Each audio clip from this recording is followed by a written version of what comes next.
Welcome to Subscription Prescription, the podcast where you get the information you need to scale your subscription program.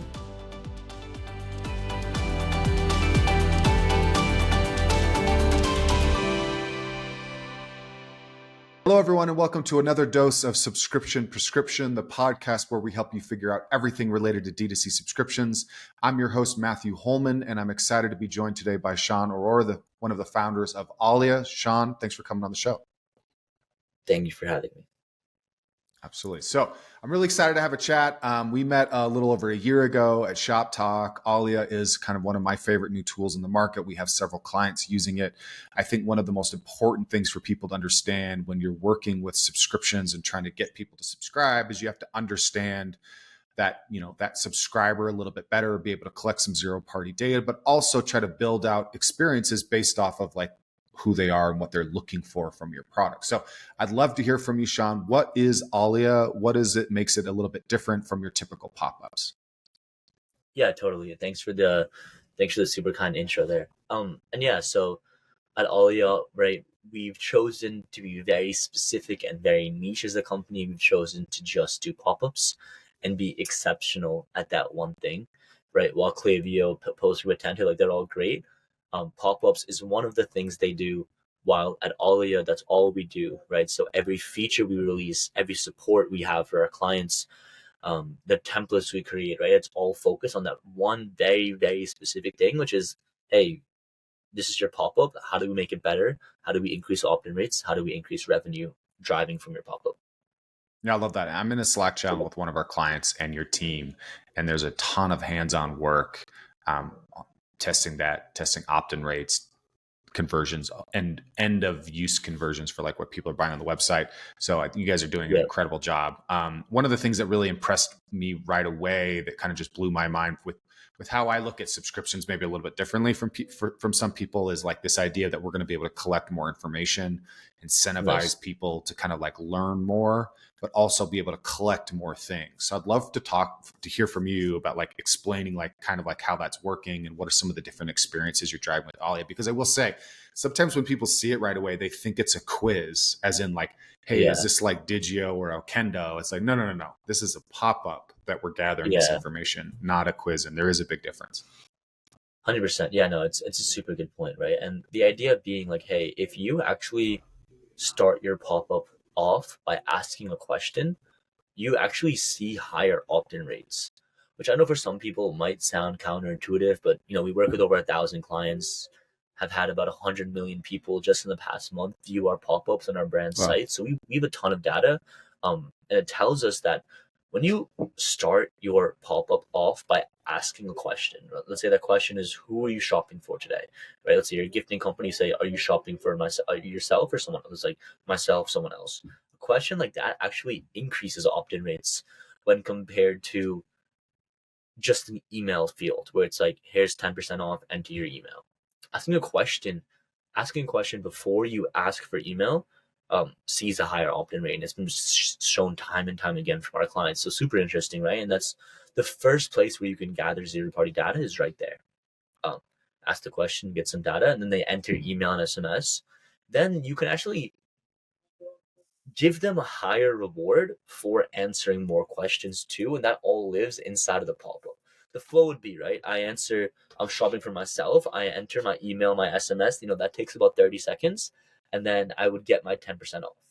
Then it'd say, hey, do you want to actually go ahead and make this 15% off? So if I click on like, yes, I want 15% off, I would then, you could then ask me another question or two. I could learn a bit about the brand and then get a higher reward, right? Again, like data is kind of always like the key here. And if you're able to capture it, you just have better segmentation and better analysis. And one of our first clients and one of the first people that I saw like using it live on our side was like, it was a matcha company, and they were trying to ask a little bit more about like the person's like experience with matcha. Because what we identified in our audits was like, hey, you've got like a real casual, like first time matcha, saw a video about it, all their friends are talking about it. Or you've got people that like know matcha really, really well. And So true. those are two incredibly different experiences. And so being able to know that and identify that off of somebody means, hey, I'm actually going to push you to like our starter kit. You do not care about the differences between these two different blends of matcha. You want the most Yeah. popular one to try and a good experience. Whereas if like, oh, you want to learn about the history of how many times we've been to Japan in the last 6 months and the different farms and like the precipitation, like, you know what I mean? Yeah. Like, so Probably. I'm obviously over exaggerating a little bit, but that is kind of the experience we're looking at, because we know that, hey, different people need different experiences based on who they Yeah. are and how they need to experience the brand. So you guys are making it really, really easy to gather that information that we can use um, along like downstream in our other actions. So I'm kind of curious, what are some ways that you're seeing brands like on the subscription side that are leveraging Alia, and how that's improving either like what they're buying, how they're being marketed to after the fact? What are you seeing as some of the tactics that are happening with subscription brands leveraging Alia? Yeah, it's a great question, right? And I think a really good way you can do this is, if brands are comfortable doing so, right? Like you can kind of use Alia or any other pop-up tool for that matter. I'm not sure if other pop-up tools do it, but I know we definitely do, where, you can like make sure your subscription combines with the pop-up discount, right? So like, obviously, Mhm. there's a discount that comes through Alia, so it's like, hey, make sure that 10% is actually going to work when you do subscribe and save, right? For an additional percentage, and let's just say it's off the first purchase, which is how we do it, right? Like off the first purchase, subscribe and save 10% plus an additional 10% because you went through the pop-up. And making that language super clear in the pop-up is also extremely important, right? Like make it clear. I mean, if you don't want to have it combined with subscription, like totally understandable. But if you're open to doing so, you'd see a higher take rate for subscriptions, which obviously is going to lead to more revenue, as Matt as Matt has told everyone 100 times, right? um, you know, you could put a copy in there like, hey, you've got 10% off. Make sure you use it for our subscription. You could be like, combine this with our subscription discount, and it'll give you 25% off.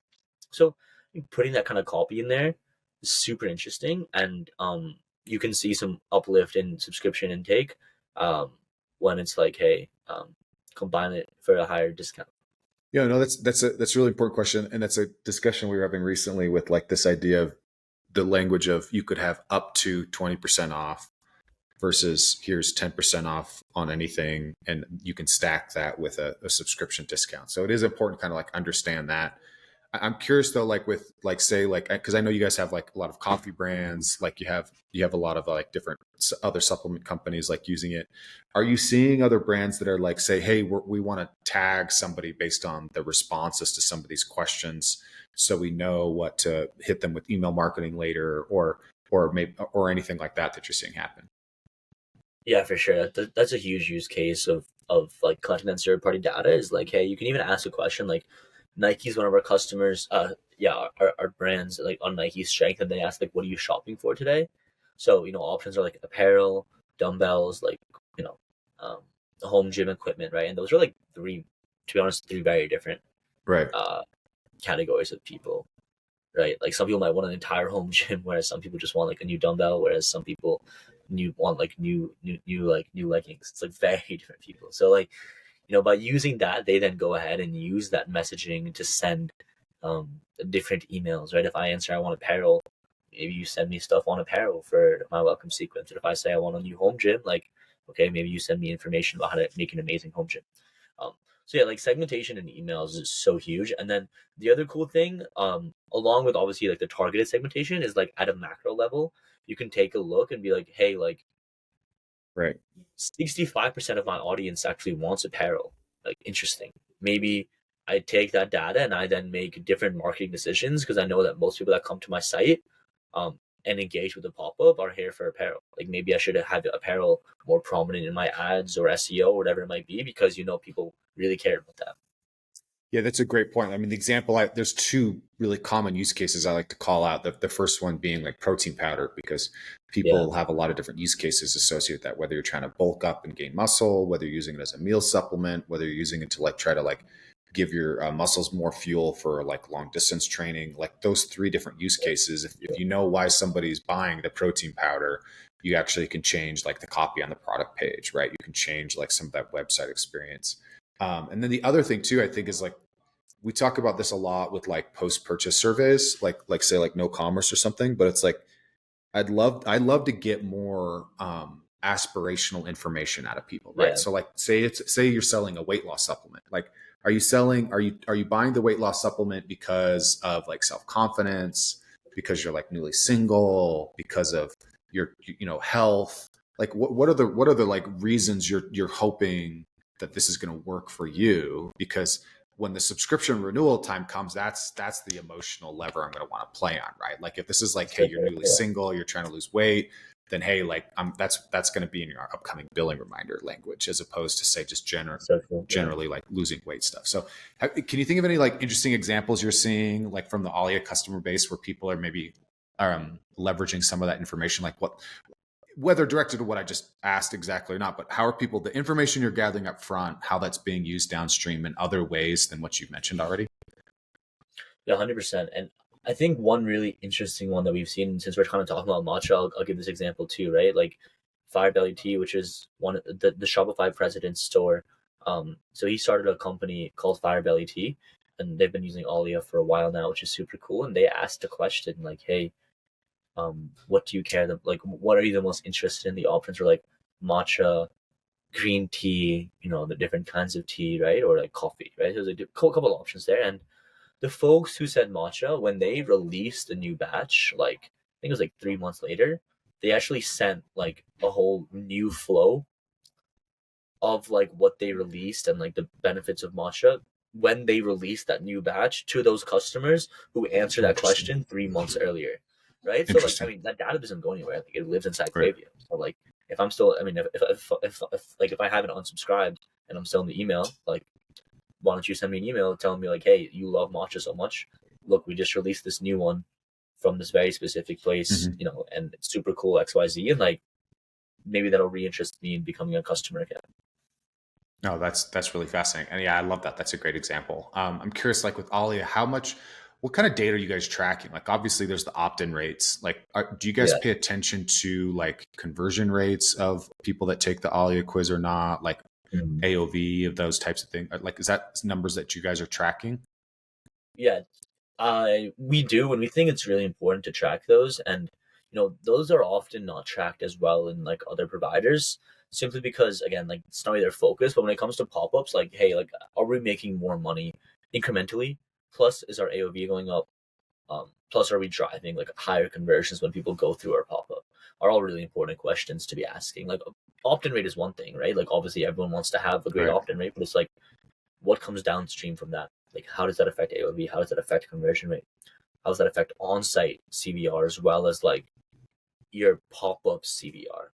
So Right. yeah, we track that data, and what we see is like customers who kind of go through that journey, as I mentioned, when they would get like the boosted discount, let's say the 15%, if they were to learn about the brand and you ask them a couple questions, those customers tend to have a higher AOV and also a higher purchase conversion rate because of the idea that they're more bought into the brand, right? Right. Maybe they've learned a bit about the brand for the 15% plus they've now answered three questions. Like they're more likely to convert because they've kind of um, given themselves a bit more into like the ethos of the brand, and those simple actions of like answering a few questions can actually make someone feel a bit more connected and give them a higher chance to make a conversion. No, I love that. And again, I think that upfront engagement is what, it's such an important step for when people are visiting Yeah, the site, because you're gathering information. I think the beauty of like what you're doing, and we talk about this in this instance, is like similar to like how quizzes can work. It's like you're gathering yeah, information that's important for you to be able to use in remarketing, but you're actually able to offer up education and engagement that makes that potential customer much more likely to become a customer.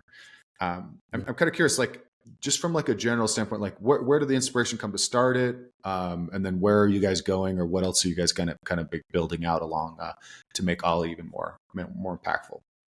yeah. It's a great question. The company started in college when I was actually helping my mom with her Shopify store. She was just getting to Shopify. She had like a retail store for a while, and you know, as I was helping her, one of the first things, I was just like, how are we gonna set up the UI of the store? And the pop up was like, just there, right? And I was like, oh, like Right. what's the innovation around this specific thing? And I didn't think there was much innovation being done in the industry. I was like, oh, okay, like let me see if there's something that can be done here. So I kind of made a better pop up for my mom. I have a computer science background, so I helped her, right? And then I was like, oh, I think this can actually be an opportunity for a company, right? I think there's a pretty big gap in the market. Pretty much every single brand in the world uses a pop up. I mean, even the Right. largest brands in the entire world use a pop up that could be done much better. It's like there's probably a market here for people that would care about this.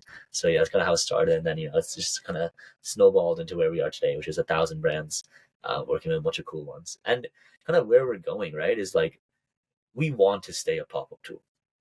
Like we Okay. don't have an interest in becoming something else. We don't have an interest in, becoming a new Klaviyo. Like I'm just, hey, I want to do pop-ups. I want to do it the best. And that means like we're bringing new features into Alia, like better segmentation, always having A/B tests run, just like everything you can imagine that like let's push the boundaries of what you can do inside of a pop-up. Let's keep pushing that further and further. And let's kind of be on like the innovation side of specifically just the pop-up. It's kind of got a judge me vibe for reviews. It's staying like hyper focused on what you want to be really good at. Yeah, Um, yeah, I really like that. Okay, I'm curious, like kind of like maybe as a wrap up, just any kind of tips or ideas you have related to what is a good pop up experience. So like maybe a couple do's and a couple of don'ts 100%. that you're seeing that's driving like again higher on site conversions, higher AOV, that kind of thing. 100%. I'll do three of my like top tips that I think can make an impact for anybody. Great. And regardless of whether or not you want to use my pop-up provider, like you can use Enclavio or any other one as well, just like good practices, right? One would be let's try a mystery copy, which is, hey, like instead of writing you've got 10% off, why don't you try writing you've got a mystery discount?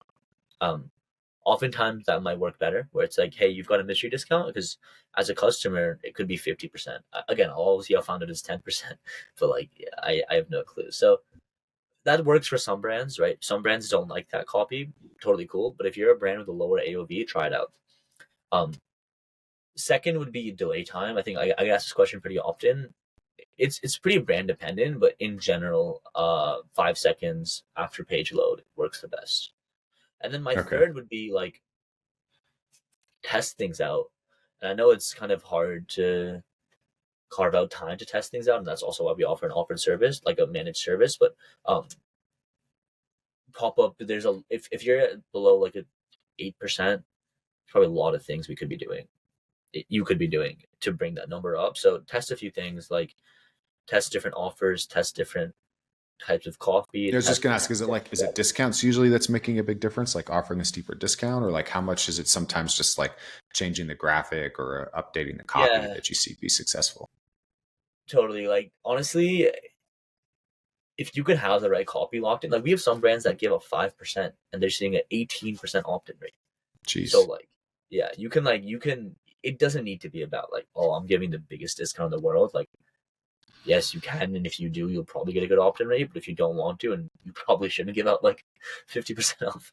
But Mhm. like, yeah, you can have just really good coffee, like mystery discount. You've got a custom reward. Here's this reward just for you. Stuff like that can get customers excited and enticed, and also like create affinity for your brand without you needing to give out a massive discount.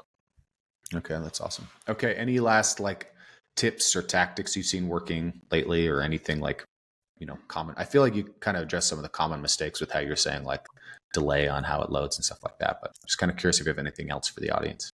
Yeah, other tips would be make sure that you don't have multiple pop-ups firing. And I've seen that happen a few times where like maybe in Klaviyo you have two different pop-ups firing. Like that could be why maybe brands are experiencing a higher bounce rate or lower CVRs. Hmm. Like people are just like, all right, this is one pop-up, another pop-up, like what's going on?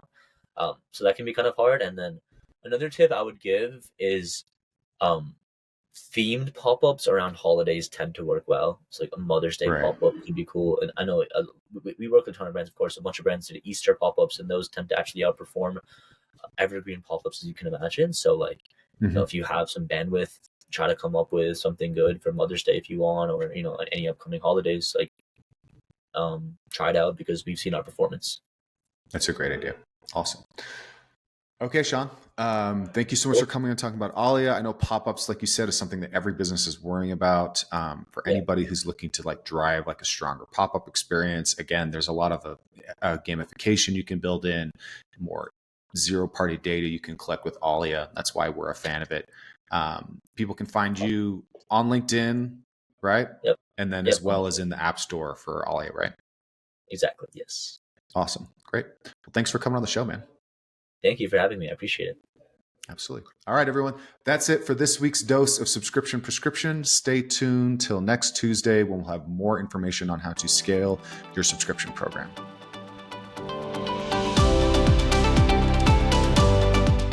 That's it for today. Thank you for tuning in. Please subscribe so that you can get notified when new episodes come out each week on Tuesdays.